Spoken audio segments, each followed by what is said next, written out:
You're an instrumentalist or singer and ever wanted to record some of your music on your computer, like producing a track, adding some beats and some samples maybe? Good, then you're in the perfect place because in this step-to-step tutorial I'm going to explain you how to start recording and producing in Ableton in less than 10 minutes and you'll be able to start producing your first track before you know it. Hey everyone, this is Max. I'm a percussionist and I used to play in orchestras and ensembles for many years. In my videos and tutorials I'm trying to explore the world of electroacoustic and electronic music productions through the eyes of a classical trained musician. So first of all, let's do some gear talk. Basically, back in the days when I started recording my music digitally, I was thinking, well, I might need tons of microphones, acoustic panels everywhere, basically a professional audio studio because, that was what I knew from YouTube videos or from television.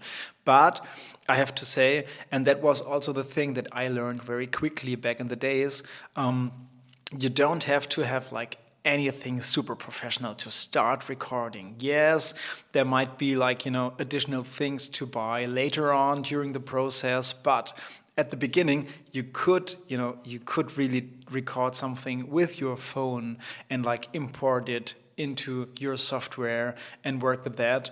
But it makes the workflow much easier if you at least have a basic microphone and a basic interface and a computer with a software, so you can record in the studio directly into your computer and work with the audio material there.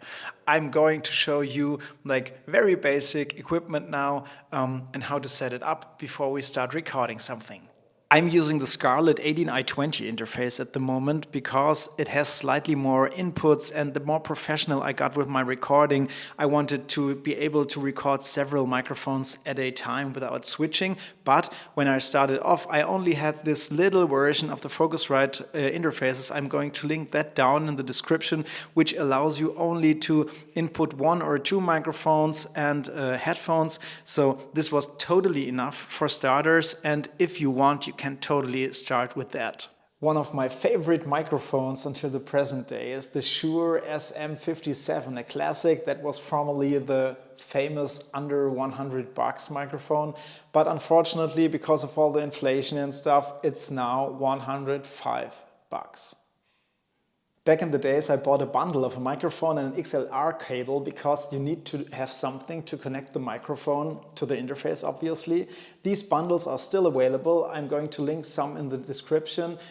It's slightly cheaper than buying the microphone and the cable separately. Last but not least, you need some headphones. You might think, couldn't I use just my MacBook speakers or normal computer speakers or something?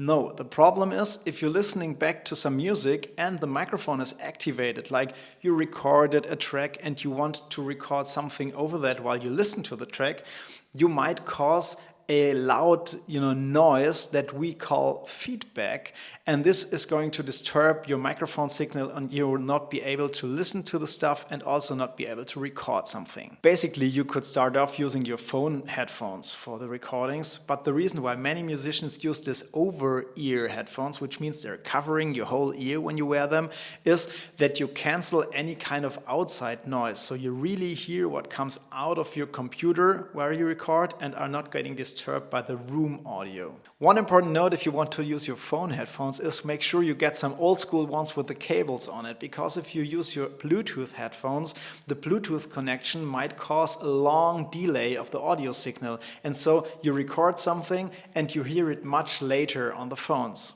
On a side note here, what I'm using in the studio lately very often are the headphones from Ai, because they come with this tiny box here, which I'm attaching to my interface, and this sender is going to send the audio signal to my headphones so fast that I'm not even recognizing any latency. I mean, honestly, that's a kind of greater investment for the studio, but if you're really into it and want to go on, I'm putting a link down in the description. You can have a look if you like them. What? Yeah, sure, I'm sorry. Enough of the gear talk. Let's start recording something. By the way, this was my vintage lo-fi telephone microphone from Trash Talk Audio. I love to record my vibraphone with that. So as you might know already, you can start off with using any basic stuff, but there is lots of nice gear you can try out if you want to go on. All right, So plug the XLR cable into the interface. The other side of the cable goes straight into the microphone.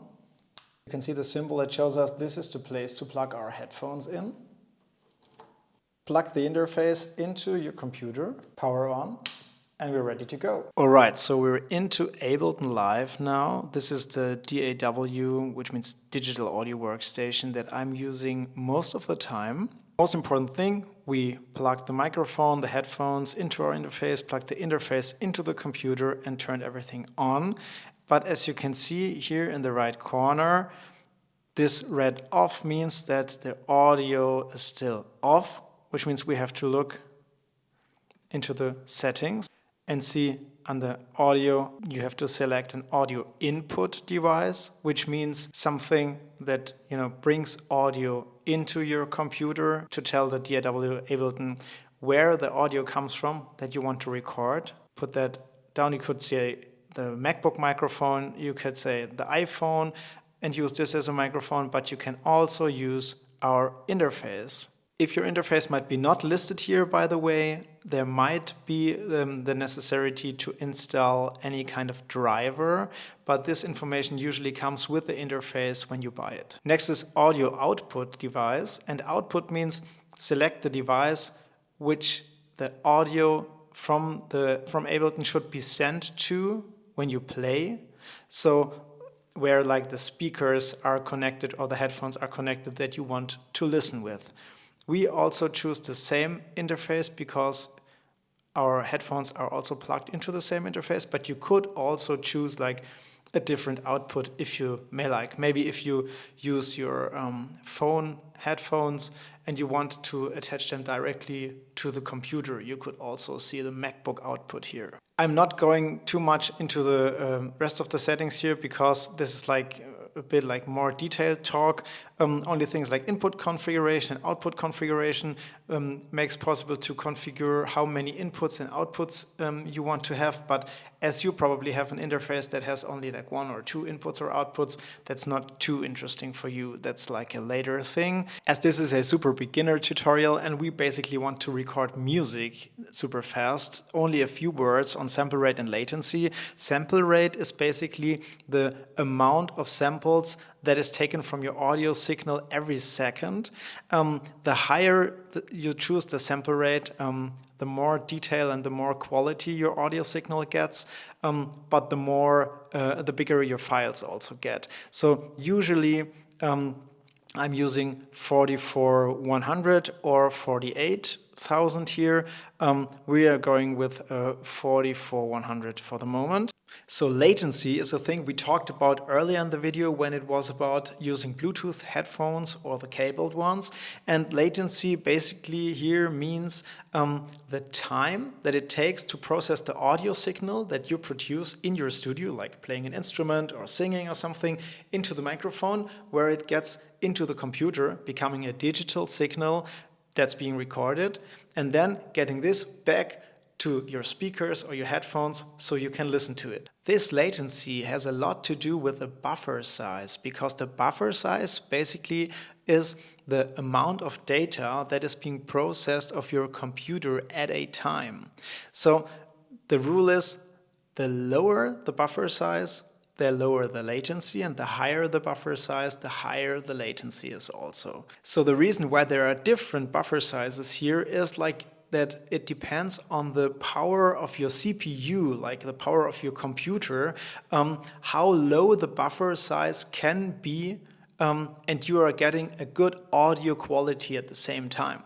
So on your individual computer, you have to check out between all of these different possible buffer sizes and choose the lowest possible one that you get a good audio quality signal with. So a few final things to set up before we finally can start record is like, on the one hand, the level of our input.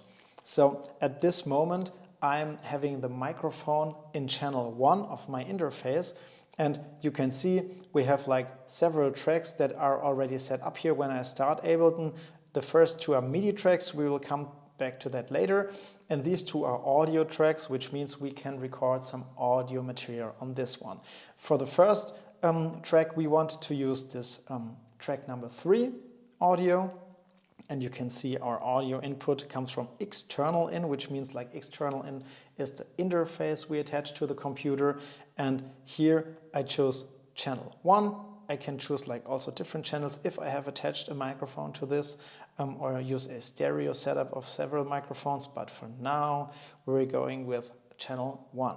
You can already see like the green color here, so the microphone is getting already some signal while I'm talking here in the studio. So to set up the proper signal volume for our microphone, I'm going to switch to the session view. I'm going to hit the record button, which means like this clip is the one that is being recorded on when I finally hit record up here. And if I now activate the monitoring to auto, you can see that the green signal can also be seen here. And if I now take the microphone and also talk into the microphone close to my mouth, you could also like, when you're recording a saxophone, for example, or a piano or a drum, you are putting the microphone close to the instrument, like in the final recording position that you want to record with. And then you have to check out if you get a good signal here. And a good signal would be like something close to like this -12 or a bit higher. So you have like a strong signal, which means if you collect lots of audio information, like if your audio is not too silent that you're recording, you have like a good amount of audio that you can work with later when it comes to adding some effects or another other stuff. So to adjust the microphone signal on your interface, you have one knob for every channel on your interface here. And as we are on channel 1, this is our knob. And if I slightly get this louder, you can see that the signal gets louder, louder, louder all the time. And if I now talk to the microphone, you can see it gets red. And this means, if you have like a red color here, this means like, be careful, the audio signal is clipping, which means it gets beyond the 0 line and it's getting too loud. And if you record that, you probably have some distorting noise or something. Unless you want to record like a distorted instrument, you should keep your volume like a bit beyond the 0 line, which means if I would record like some vocals at this moment, I would probably go with a loudness like that. And as you can see, like the yellow color is like showing you come close to the line that you shouldn't cross. And the most important thing for your sound check is that you probably play the loudest part that you want to record. And this loudest part should be like on the perfect like -12, -6 line on your scale here. And if you are around this with the loudest signal, this is the perfect situation for recording the instrument. Looking at the last few things here in the corner, here you have the possibility to get the tempo of your song, like the BPM. This is like 120 BPM. For the moment, we're leaving it like that. Why is this important? It's important in case you want to have a click on your headphones that keeps you in time while you're recording, or in case you want to add some MIDI instruments like a drum beat or something later. It makes it much easier if you record in the perfect tempo for the song. If you don't know what tempo the song might come up with, you can also start recording. Or if you don't need a specific tempo, just start recording. But if you know a tempo, or if you have the chance to think about a perfect tempo, do it, because later you might regret it if you didn't choose the right tempo at the beginning. So 120, you can even tap the tempo if you want. If you don't know the right number, you have like something in your mind and just like, no, this would be the tempo, so you can tap it with the mouse. And here you can choose the measure you want to record in. Like we keep it with a 4/4 measure, but you could also say like, okay, kind of experimental thing, I want to be like in a 4/8 bar or something. So everything is possible here. We stay in 4/4 for the moment. If I activate this, when I start recording, I will hear a click in my ear that helps me recording something. And if I use this drop-down menu, I can choose like a count in, which means like when I hit record, I have a count in of 1 bar, 2 bar, or 4 bars before the recording starts, in case you need that for your recording. And I also can, last thing, you can choose the key of your piece, because if you get more professional and there it comes to like pitch changing of like any MIDI information, you say I want to transpose the whole piece to another key or something, then it is also nice to have like the right key in the first position so you can change it later. But if you just want to start to record something, don't keep it too complicated. That's the moment where we just can start recording something. All right, so let's start recording. So for this session, I'm choosing like a pre-recorded percussion loop that inspires me, and I get a lot of ideas listening to this to record some additional instruments from the studio over it. So when we go to the library here and choose drums and filter here with like only loops, we find this Akim groove, which sounds like this.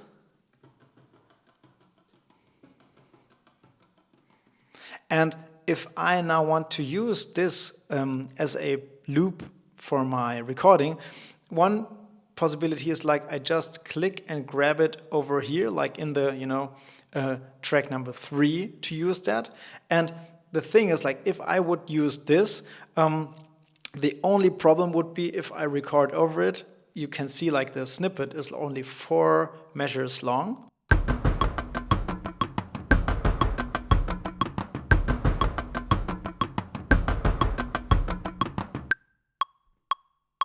And after the 4 measures are over, like the recording stops. So one thing I could do is like to click on it, copy, paste, paste, paste, etc., etc.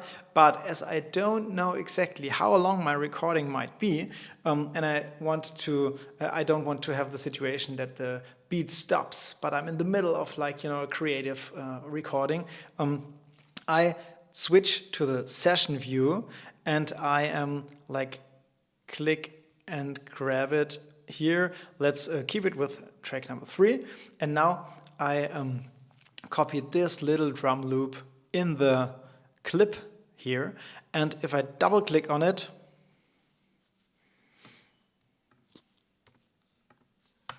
wir machen es anders, ist doch kacke. Nee, das ist nichts. Mal stopp. All right, but so how do we start recording? So I have my headphones on. We talked about the feedback that we don't have now. And I said I want to record on track number 3 here. Before I go back to the instruments and like really record like a little track, for starters, I'm just using this shaker just to, be at the desk and show you like how basically recording another and another and another track over it works. So if you want to keep like a studio recording and not recording like any kind of short loops or something, which I'm explaining in another video that I'm going to link down in the description, we have to, as I said before, click like auto for monitoring. So I'm hearing in my headphones what comes through the microphone, and I have to activate the recording mode of this clip. So when I hit record, this will be the clip that I'm recording on. I have the microphone that I want to check out if volume is perfect for my shaker. So I'm checking this out.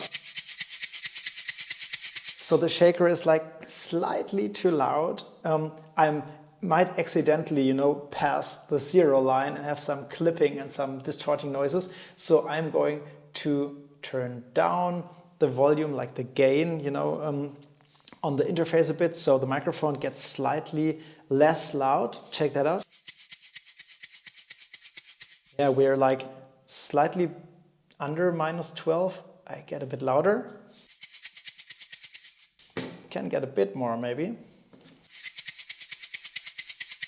Yeah, that looks perfect. So at the moment I could not cause like any feedback, but I can, shake really strong and get like a good signal to record. So what I'm setting up now is like I want to have like a metronome with me that keeps me in time. I want to have 1 bar of count to help me find the one when the recording starts. And when I now hit record, I have like 1 bar left to start the shaker recording.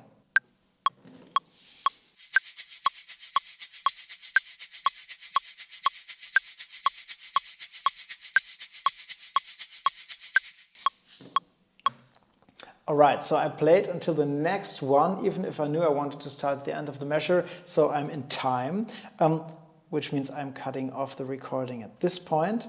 And if I now listen back to it, even turning on the metronome maybe,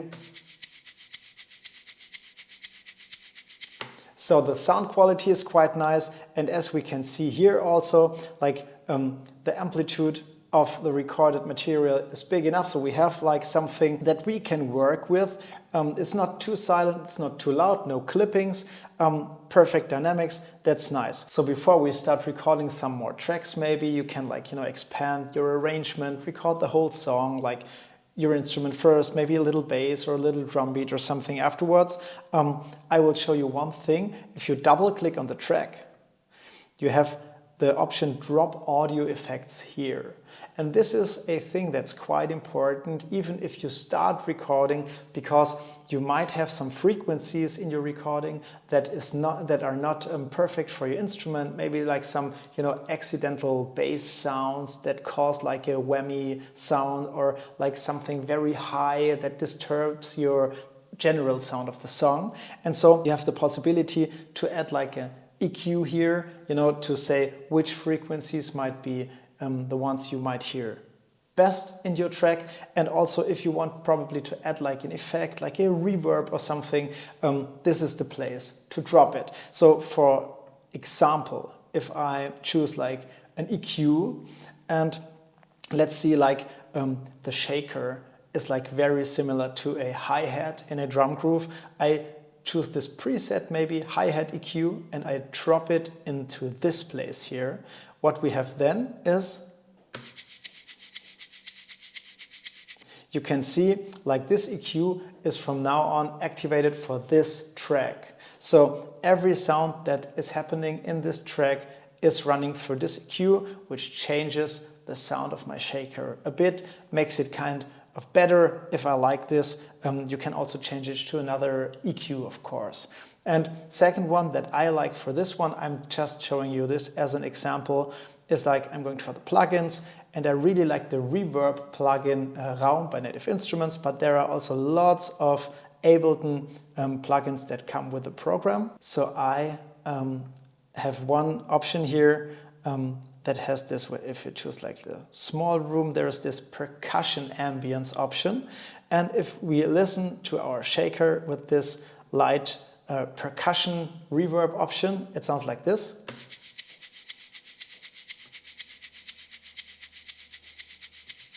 Bit more maybe, and we can also check how it sounds without it in comparison. I turn off the EQ and also the reverb, and then I turn it back on again.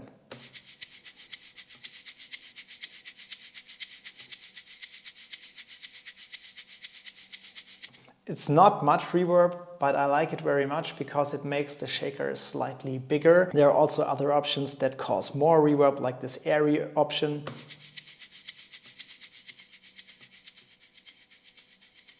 You can hear it sounds from more far away or something, but back to the preset, I like this percussion ambience preset very much.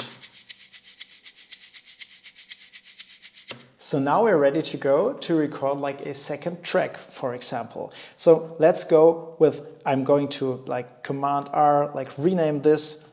This is our shaker track. For the first time now, this doesn't seem to be so necessary because obviously we know that's a shaker.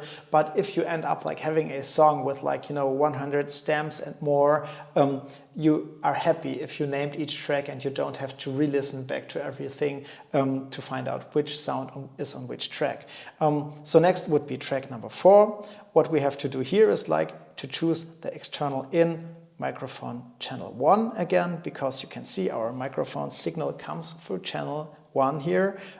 We have to hit record here and to activate the track to the recording, and auto, so I have a monitoring sound here and can hear what I'm recording actually. There's two possibilities, like if I want to hear the shaker that we pre-recorded already in the new recording, like if I want to hear the shaker on my headphones while I'm recording the new track, which for me makes total sense because whatever I might record now should like fit perfectly to this shaker pattern, obviously. But for any reason, if you might not hear it, you could like just deactivate this clip and you wouldn't hear the shaker while you record a new track. But for now, this would mean I'm activating it so I can hear it, and I put on the metronome again, so I have a metronome in the background, and I also have this 1 bar count in to get prepared. I'm just recording like a counting vocal for the moment because I'm going back to the instruments to show you more, but just to explain, this would be like 1 and a 2 and a 3 and a 4 and a test, test, test, test. Obviously, we forgot one thing. I didn't check the volume of the microphone. You can see like the audio signal is much smaller here. So whenever you change the instrument or you record something else, you place the microphone stand in another place than before or something, make sure you check out the dynamics so you have a good signal. This means I'm going to delete that and I'm going to adjust like the signal. I'm putting this slightly louder. You can see that the signal on the right side is getting better now. So we're doing a second try. 1 and a 2 and a 3 and a 4 and a test, test, test, test, test. Much better. Let's listen to it. 1 and a 2 and a 3 and a 4 and a test, test, test, test, test. Alright, so recording can be lots of fun actually, and you can spend hours in your studio like recording some ideas and stuff like that. So what I'm going to do now is like I'm recording like a whole track for you. I'm working with a percussion loop that is pre-recorded in my Ableton set, and I'm using this, looping this as a floor for my track, and over this loop I'm recording a bunch of instruments, and you can see where I hit record, create a new track and stuff like that. For this one, because I'm creating like a lot of new tracks like overdubs and stuff, I will show you like on this empty corner here, right mouse click, insert audio track, creates a new audio track. And insert MIDI track obviously will create a new MIDI track, but for now we need lots of audio tracks because we want to record like lots of instruments in the studio and each instrument gets another track. So yeah, I'm showing you the drum loop for a second, the percussion loop. So I hit over drums, I filter for loops, and down here we have the Akim groove, that's how it's called.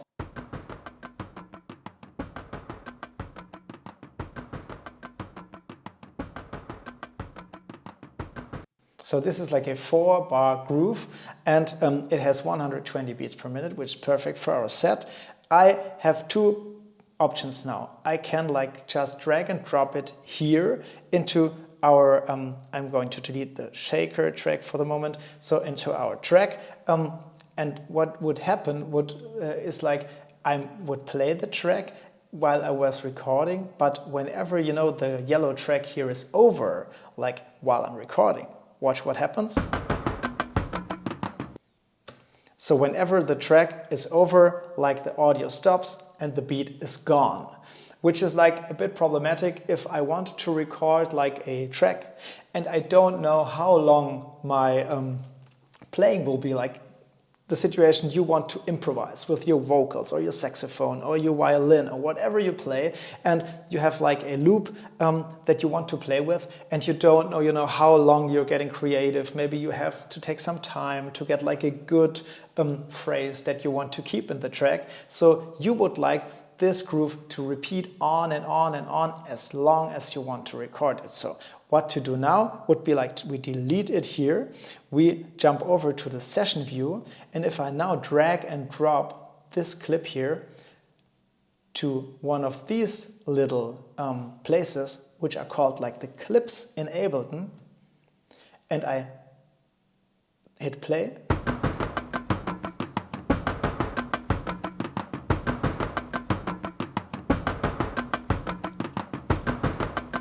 we have like this loop going on and on and on and on all the time. And we can like repeat this. If we hit the record button, we activate the clip here. And if we now hit like the record button of the whole set, what you can see is after I hit record, I change like also the views again to the arrangement view.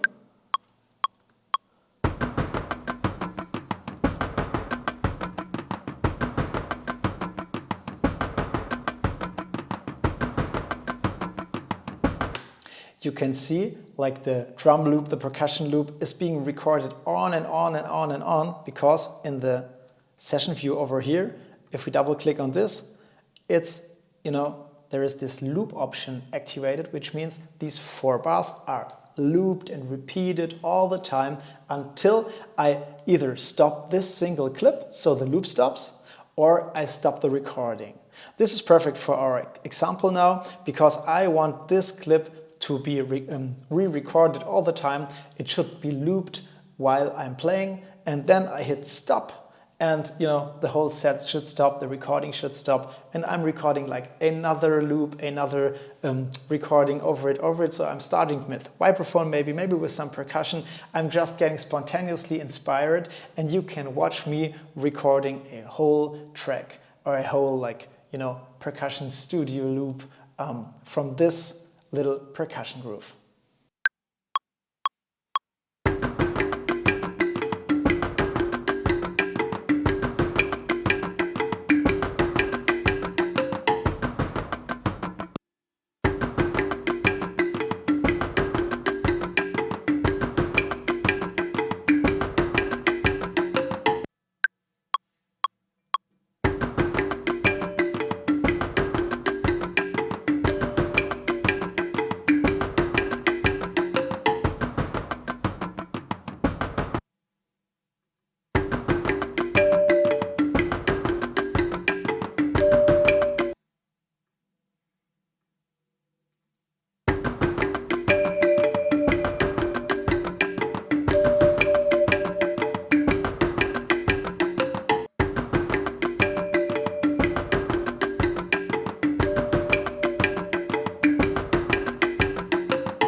Right, so this was fun.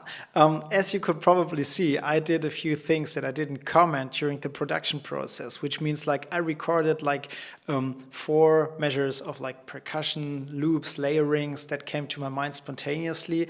And then when it came to the vibraphone loop, I had the feeling that, you know, I could expand it a bit even if the percussion instruments didn't go on at this moment. And so I decided to create like a slow and a bit more silent part, and then just copy pasted the 4 bars of percussion grooves. So I have like full orchestration, bit silent part, full orchestration, and then a slide end of the piece. So there was a clapping and stuff that was as long as the whole track, and yeah, some of the percussive beat sounds didn't last the whole track. And what I also did was like I copied the last 2 or the last bar of my recordings of the short percussion loops and like inserted that slightly before the second start of the groove and faded them in. What I did here was like, you know, you can, if you don't do anything, like this part of the clip will be as loud as the whole time. But if I drag those slight little points slightly over here, it like kind of gets slightly louder and grows until the next one starts, like a fade in that sounds very musically at times. And you know, as I kept it with the reverb plugin and some EQing at some points, but obviously you can experiment a lot. You can use delay effects and all kinds of stuff. I'm doing, and I already did, like a lot of videos, like in-depth tutorials for like plugins and stuff. But just so you know, I kept it very easy because it was about recording and not about like, you know, in-depth like effects using. And if you look over to the session view here, I already did some adjustments for the volume, because that would be usually, if I didn't, you know, do it like on the fly as you could watch it, that would be usually the last part. I would do some mixing, so-called mixing. I would say like which clip should be, which track should be louder, which should be less loud, more in the background. And also I could do some panning, which means like if I look over here and probably you see like I mean, for example, like the first recording, I will like solo this for a second, which sounds like this. I'm like muting the click for a moment, which was the log drum, which I recorded first after the loop. And I could now, this means center, and I could also then pan this sound more to the right or more to the left, so I get a more spatial idea of the whole arrangement, like the whole band gets like, you know, placed in the virtual room that is in my head, so that overall the track sounds more organic. So this would be the last thing that I would show you before I show you how to get your music out of this machine and to get like a track that you could send to your friends or upload to your SoundCloud, or like, you know, bring whenever we have the next Patreon hang. I will tell more about that at the end of the video. So let's go through each track and compare like all of the sounds and make like a room arrangement.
All right, let's say like this is a version of the track that I like, and now let's have a look at how you get this track out of Ableton, like on your hard drive, and you can listen to it like on your audio player or send it to friends. You just you have to like, you know, say which part of the whole arrangement you want to export, and this is like where this tiny thing up here comes into the game, and we're just like, you know, saying like this 16 measures that are marked here, like this area, every track that is like activated in this area is like exported as audio.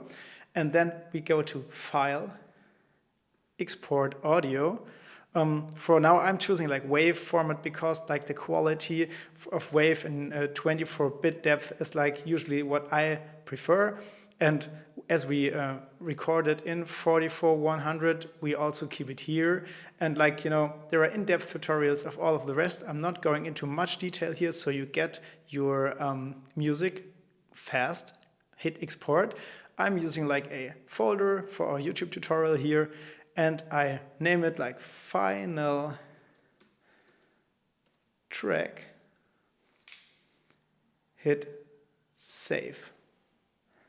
It's rendering, analyzing, and that's it. If I'm having a look here at the Finder YouTube tutorial, here's the final track, and you can now just listen to it and share it with your friends. Hope you enjoyed. Alright, so if you watched until this point of the video, you might be very interested in recording sounds and producing a track, and you might even like this idea of looping something and overdubbing with new ideas to create a track from scratch in the live studio situation. So the perfect video to watch next for you would be my Ableton Looper tutorial, which is like a gadget inside Ableton. Also, it comes as a plugin with the software that you can use to create a track from scratch. I'm going to link it up here and hope you enjoy watching. Also, if you enjoy making your tracks, but you don't really have the community to share it with, or you want to meet other musicians from all over the world, you know, to talk about music production, to share your results, or just watch others produce their music and, you know, discuss, hang around, have a good time, you have to join my Patreon community. We are all musicians from all over the world, from different genres, and we are just meeting up to, you know, monthly hangs. I'm producing videos for the Patreons, especially much content. We have a yearly festival, and we're just hanging out like positive vibes and like, you know, exchanging about producing music, about being creative, and about, you know, maybe making a living as a musician. So it would be like perfect for you to come over. There will be a link down in the description. I would love to meet you over there. Also, if you enjoyed watching the video, please like it, subscribe my channel, you know, comment. If you have any questions, feel free to reach out, and also check out my Instagram and TikTok channel for some more short video content. See you next time.